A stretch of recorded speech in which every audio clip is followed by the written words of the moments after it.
Ketua,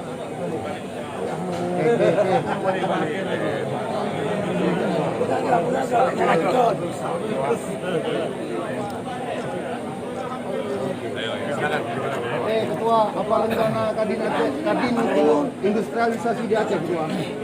Nah, inilah pentingnya musyawarah provinsi Aceh, ya kan?